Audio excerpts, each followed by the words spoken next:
Oke teman-teman, bertemu dengan saya lagi ke Pintar. Kali ini kita akan membahas tentang statement saya bahwa dunia itu memang hukum rimba. Yang dalam hukum rimba, siapa yang kuat itu yang bakalan bertahan. Siapa yang kuat itu yang bukan berkuasa. Itulah memang kenyataannya. Dunia ini memang hukum rimba. Tapi yang membedakannya dalam hukum rimba zaman dahulu adalah yang kuat akan berkuasa, yang lemah akan tidak tiada atau jadi budak. Itu memang kenyataan yang terjadi saat ini.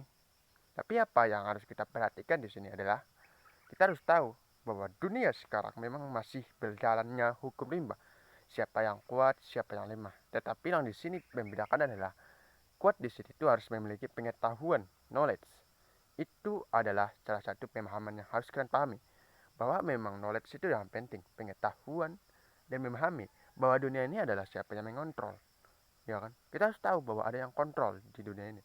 Tapi adalah hal yang paling kita pahami adalah yang utama. Siapa yang mengontrol itu kita tahu harus pahami. Kalau ada yang mengontrol artinya apa? Ya kita bagaimana cara keluar dari kontrol tersebut. Yang dimana kita harus tahu bahwa dunia ini memang harus permainan. Dan untuk bisa bebas dari yang namanya kontrol itu adalah pengetahuan dan harus memiliki penghasilan yang tinggi. Itu adalah hukum utamanya. Ya, yang jelas itu adalah hukum utamanya. Tapi apakah ada cara untuk lepas dari hukum rimba? Jawabannya tidak ada. Karena dunia ini memang adalah hukum rimba. Yang kuat akan berkuasa. Jadi, apapun pernyataan saya di sini, apa yang perlu kita pelajari di sini? Satu hal yang perlu kalian pahami adalah ketika memang dunia ini adalah hukum rimba, terus kalian harus jadi apa? Udah jelas, kalian harus jadi kuat. Ya, tidak ada pilihan lain. Kalian harus jadi kuat. Kuat dalam diri artian bukan secara fisik. Ada yang kuat secara fisik tidak ada masalah. Tapi menurut aku, kalian harus kuat dalam pengaruh, kontrol, dan pengetahuan. Itu harus kalian pahami.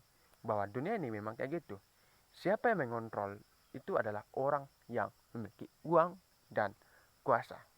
Itu adalah hal yang harus kalian pahami. Jadi apa yang terpenting di sini adalah pahami dunia, pahami dan pelajari. Kalian harus tahu bahwa dunia ini adalah kontrol dan dunia ini adalah dunia manipulasi oleh orang-orang kaya, oleh orang-orang elit. Jadi bagaimana cara kita pahami adalah selalu belajar. Saya tahu bahwa dunia ini tidaklah gampang. Saya sendiri juga mengalaminya. Dan saya sendiri juga tahu bahwa memang tidak semua orang itu bisa untuk lepas dari yang namanya kontrol, tapi usaha. Tidak ada cara lain selain berusaha. Karena ya itu tadi, kita harus paksakan itu harus bisa keluar. Terima kasih.